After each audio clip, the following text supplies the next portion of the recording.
Nice, a very good morning to you. Now, if you've just tuned in, today's another one of those new age business briefings brought to you by the SABC, and today we're talking to the National Consumer Commissioner, and we'll unpack all of that. But alongside the National Consumer Commissioner's office, you have various ombuds, and I'm going to try and get a handle of how the ombuds officers work with the NCC and how they can help you. And to help do that, I've got two guests: Rihanna Stain, who's the Deputy Ombud at the Credit Ombudsman's office, and Bonita Hughes, Complaints Officer, Consumer Goods and Services.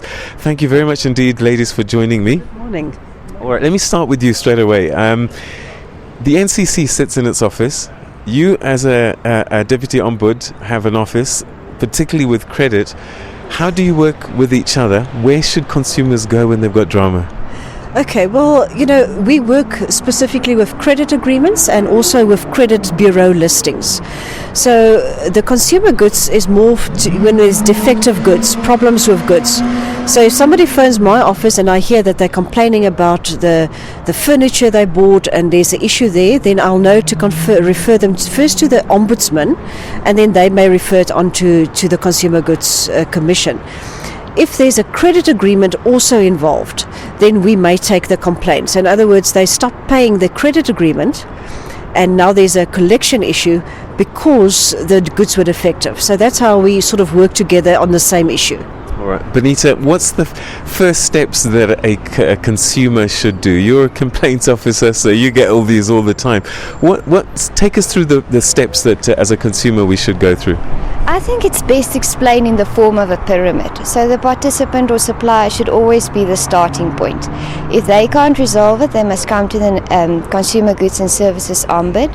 If we are unable to resolve it, we can then refer to the National Consumer Commissioner, and they can in return issue a non-referral in order for the complainant to take it then even further to the tribunal.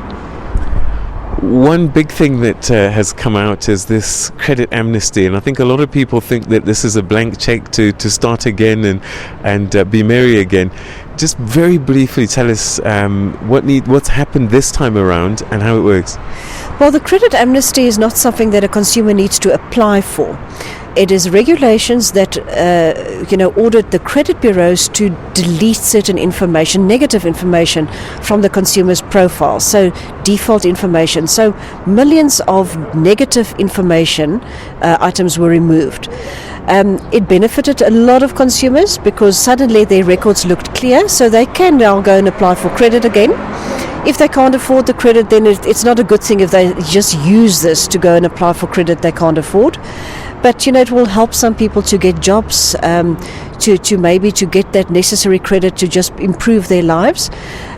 So it was a once-off clearing of some negative information from the bureaus to assist consumers. All right. Unfortunately, we run out of time, but I'm hoping that I can come back to you both once we get inside the venue, just to get a bit more clarity on the way that consumers can be helped. But thank you so much indeed for your initial thoughts. All right, okay, we're going to take a quick break, and don't forget, after the break, after the news, at about 1:15, you can be part of that conversation with the National Consumer Commission, how they can help you with your consumer drama. Okay, that's all a bit later on. Let's take a quick break.